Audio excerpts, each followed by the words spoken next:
New leaders emerging amid this disruption.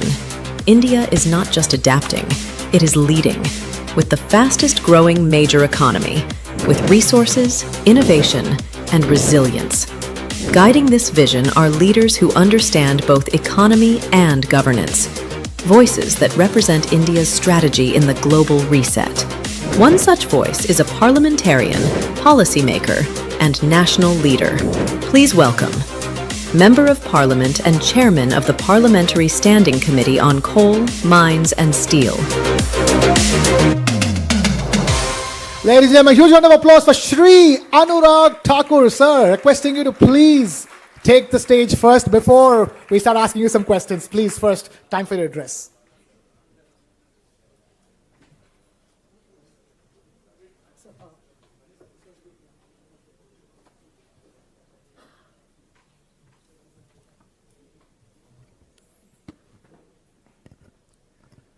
Ministers, Excellencies, distinguished guests, ladies and gentlemen, a very good morning to all of you. My greetings and namaskar on behalf of 1.4 billion people from Bharat, that is India. This place, this occasion are of great significance. We are in Germany speaking about India's role in the global reset. Germany has been a great friend of India, and our friendship has stood the rigorous test of time. So I want to use this opportunity to thank my German friends and counterparts, for together we will have to be ready for the greatest Indo-German stride. I express my heartfelt thanks to the TV9 for inviting me to participate in the third edition of News9 Global Summit. For me and all of us, TV9 is not just a news channel, it is TV Mine. TV9 has set a very high global standard of journalism. At a time when malicious campaigns or attempts are being made to propagate vindictive narratives against democratic and progressive nations like ours, TV9 has consistently championed the truth. You have your eyes on the rise of India. And you have consistently and accurately reported about India's transformative decade under the visionary leadership of Prime Minister Narendra Modi. We are a democratic and inclusive society with a visionary leadership at the helm. It is a nation rediscovering its potential and redefining its role. So let me offer you some insight and opening ground on the role India playing in the new global order. Coincidentally, I had the opportunity to visit Germany February this year. We had a great length of discussion with our German counterparts over policies, electoral dynamics, parliamentary democracy, economy of both nations. And during the conversation, one of them commented that India has really pressed the refreshed button of the global order. I responded that India has not pressed the refreshed button, but India has pressed the reset button of the global order. It is no surprise that I have been invited to speak on the same topic today.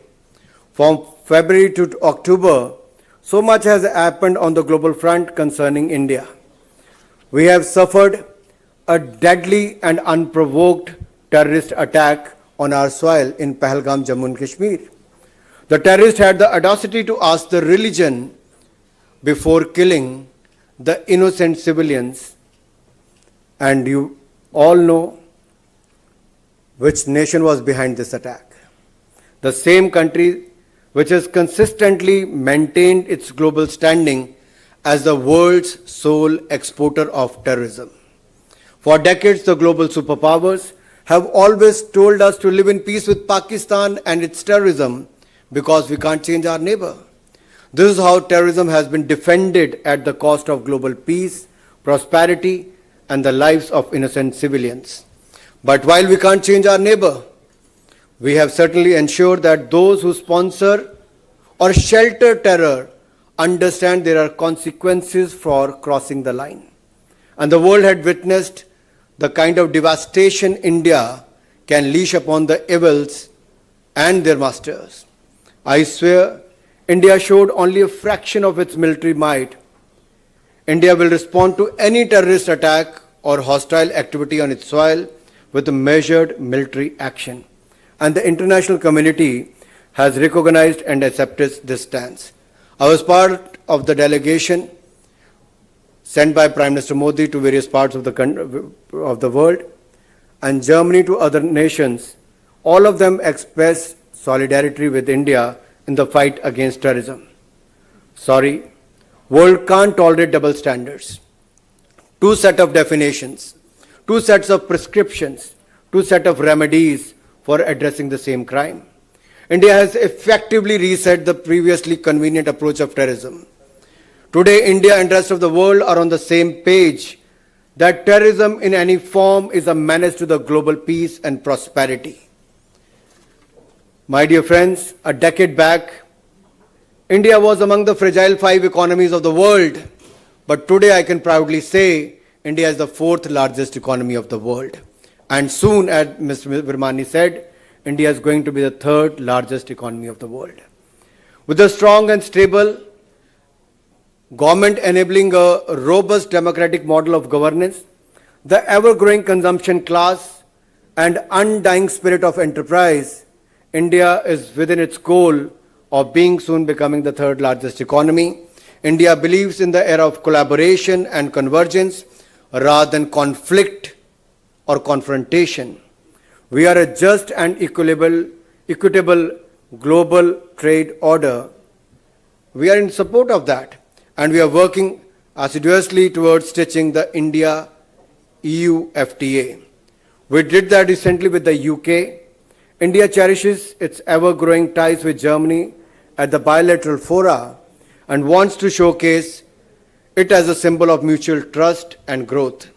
I am happy that News9 has scheduled this bilateral forum to celebrate 25 years of India-Germany partnership.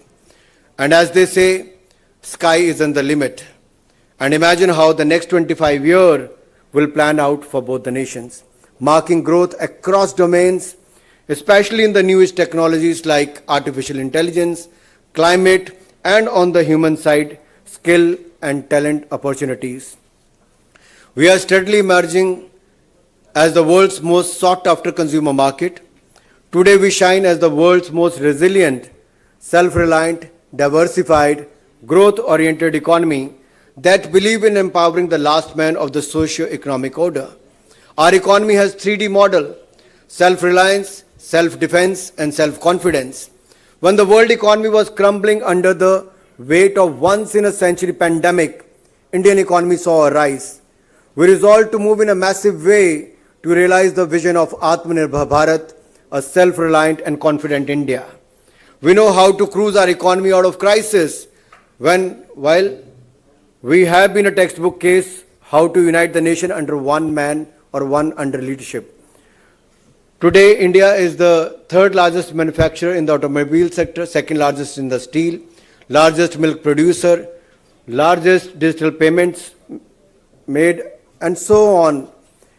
So, ladies and gentlemen, we live in a world of realities, at times harsh, often discriminatory, undeniably uneven.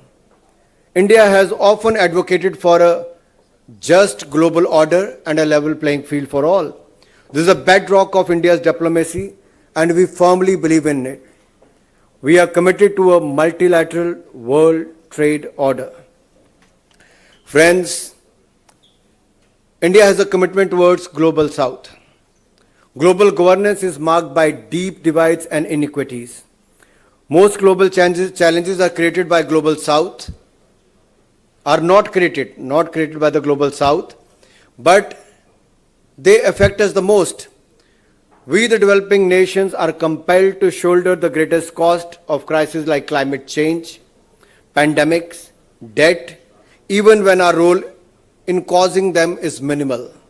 The time has come to reset the global templates, rewrite the global rules, rather than being the passive recipients. More than responsibility, it is a call for conscience and to be the voice of Global South. Prime Minister Modi has sought to position India as both the bridge builder and a voice of the Global South. The whole purpose is to reshape the global governance and to be more inclusive of priorities of developing nations.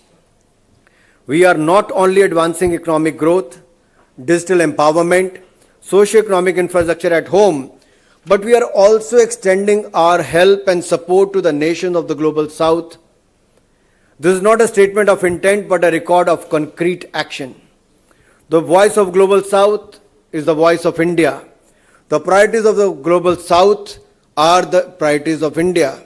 India has undertaken more than 600 development projects in 78 Global South countries, and we are more inclusive than exclusive. My dear friends, in the field of clean and green technology, India has taken a leading role, implementing numerous decisive actions and innovative solutions. We believe there should be synergy among energy, economy, and ecology. In this way, we can reduce the carbon footprint and increase the green footprint.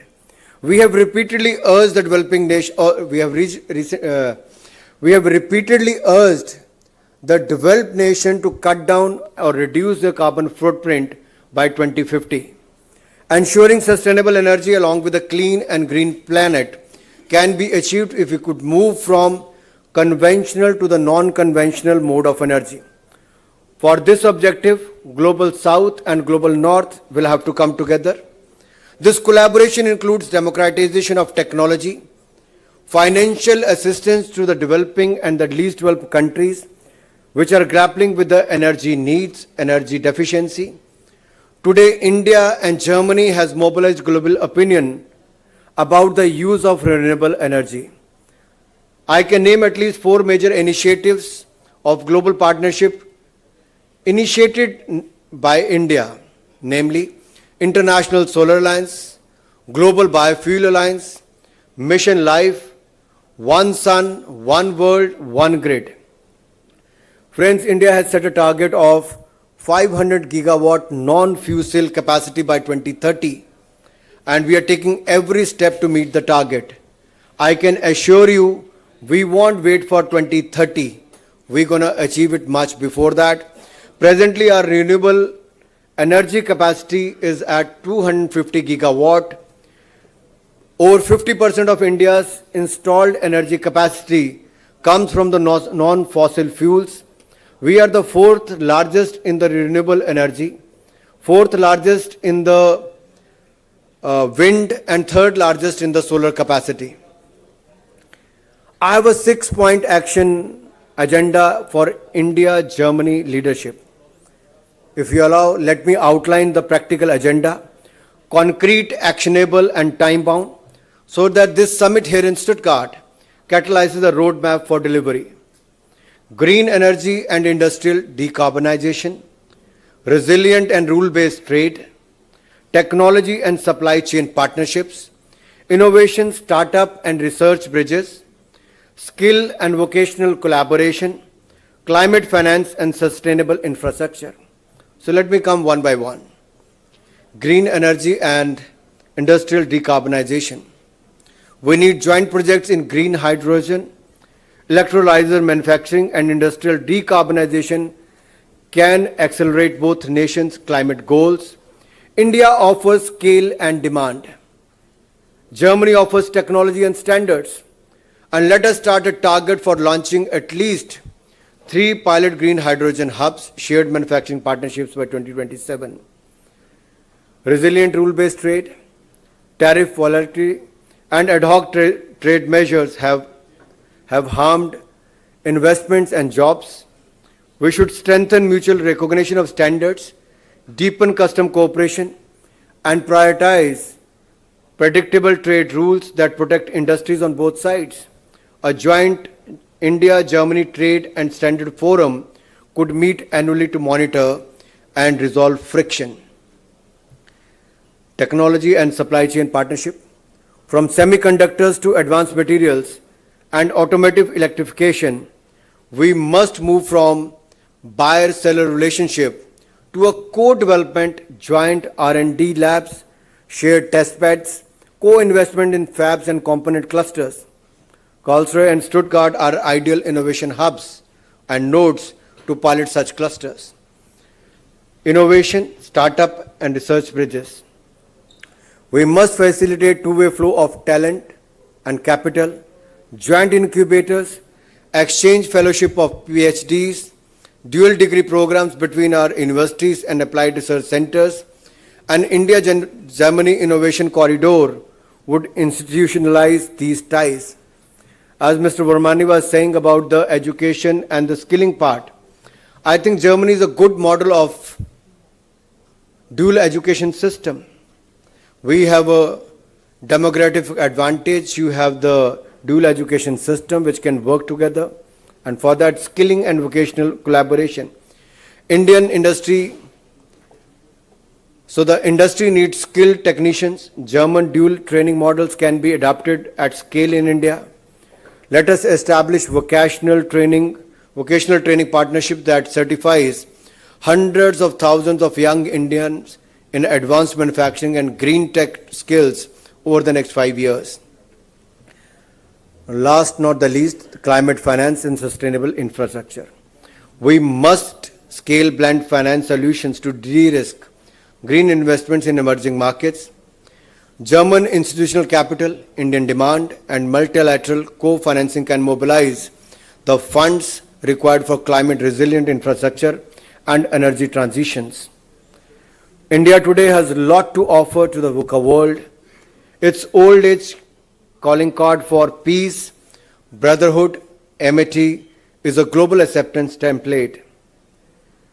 India has the unique advantage of democracy, demography, diversity, digitization to offer to the world. It is an unrivaled template where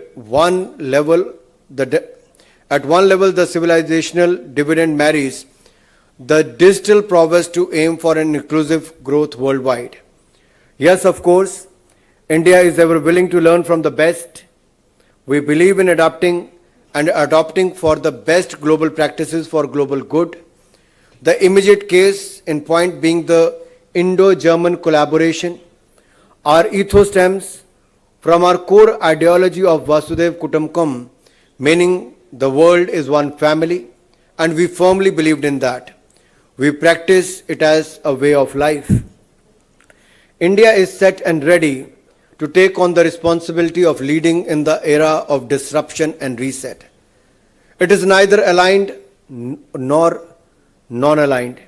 It is committed to serving the interest of 1.4 billion people and share the learning of global good. Together we win, and together we strive for a better future for humanity at large. Thank you for the patient listening, and thank you for giving me the opportunity. Jai Hind, Jai Bharat.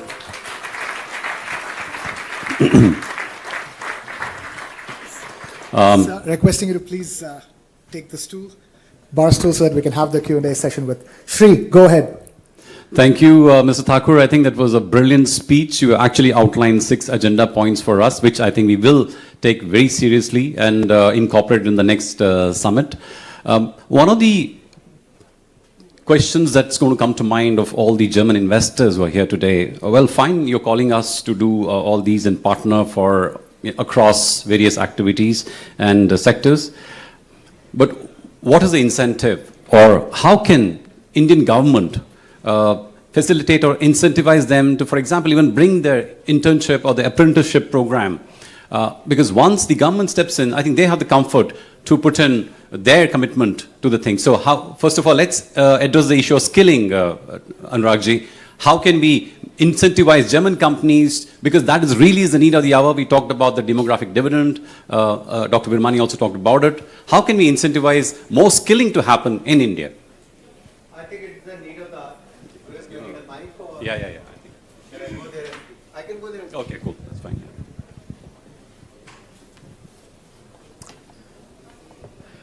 I think the India has the advantage of demography.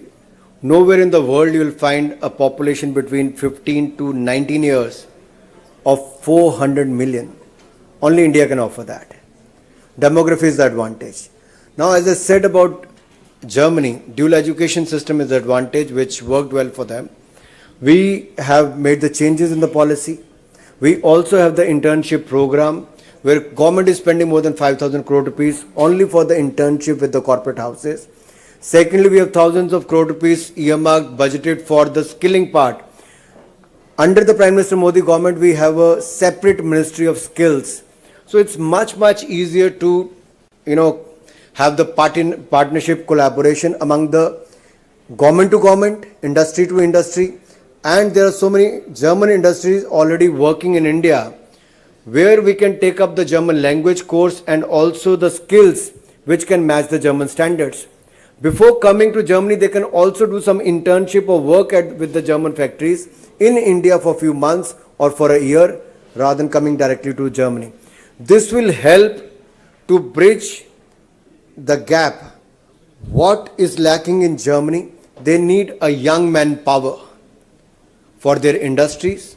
They need a young workforce, and India is the only alternative. Right. And as far as the industry is concerned, apart than skilling, when Prime Minister Modi took over as the Prime Minister in the year 2014, the total compliance burden from the national to the state to the municipality level used to be 63,000 compliances. Today it has been brought down to 24,000. And every month we are cutting down on the compliance burden and making much easier as far as the ease of doing business is concerned. Our ranking in the area of ease of doing business is getting better and better. Right. A related question to that, Mr. Thakur, is the fact that India is a federal country. We are comprised of so many different states. How can we incentivize states to offer single window clearances? For example, Maharashtra, we have the industry minister sitting here with us today. We are fortunate to have him, and the chief minister will be addressing us. Maharashtra is the home to the largest FDI investment, in India. So it's a state which is very, very investor friendly. How can we create more such templates in other states? Not necessarily, let's say, ruled by BJP, but how do we make sure that India as one offers the same face to global investors? I sometimes believe that Prime Minister Modi has a solution for every problem. If you look at his past speeches, he spoke about cooperative federalism and also the competitive federalism. Whereas we should cooperate as building capacities, we must compete to get more and more investment into our states. And that is why Maharashtra is here, one of the leading states of India. And a young dynamic chief minister, Mr. Devendra Fadnavis, is leading it from the front. And Mumbai is the financial capital. So if you look at, we have an advantage of, on one hand, the demography, the young population. On the other hand, skills to the local market, which is of large size, the ports, a large coastal area to connect to the world.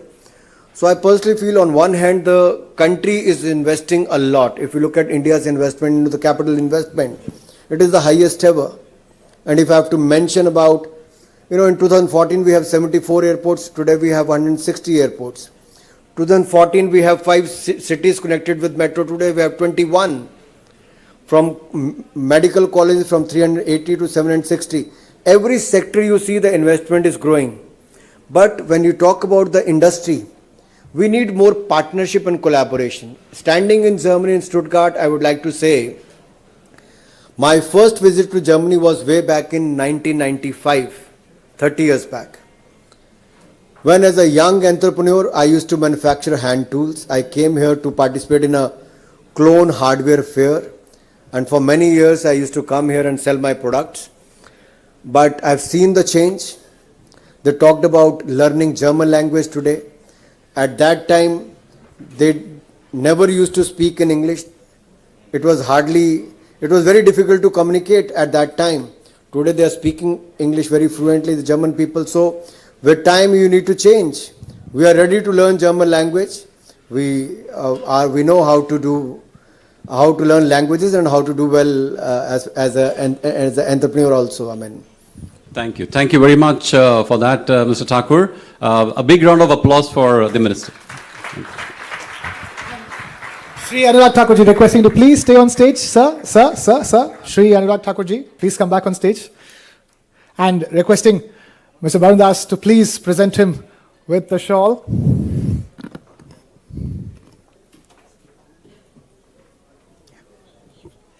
And of course, the jersey from 4FB Stuttgart. Nadine, please go ahead. My birthday also comes in this month only.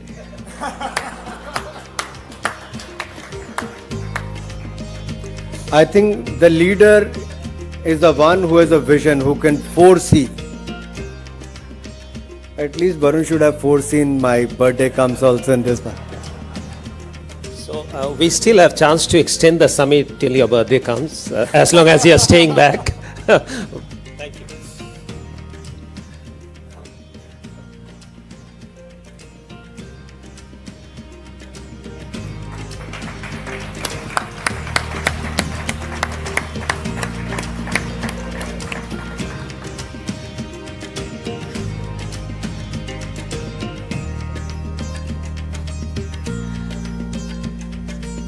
Thank you. Thank you. Yes. Time now to quickly keep things moving. As I cannot stress upon this enough. We have a very, very, very packed day ahead of us. And time now to put the focus on a very, very special partnership between two of the most prosperous states in Germany and India. Of course, I'm talking about Baden-Württemberg and the state of Maharashtra. A partnership that has lasted a decade. And what can only be called as the perfect partnership. And it is growing stronger with every passing day. And to talk more about it, I'm going to invite somebody very special on stage. But before that, take a look at this. Every summit begins with a voice that opens the door.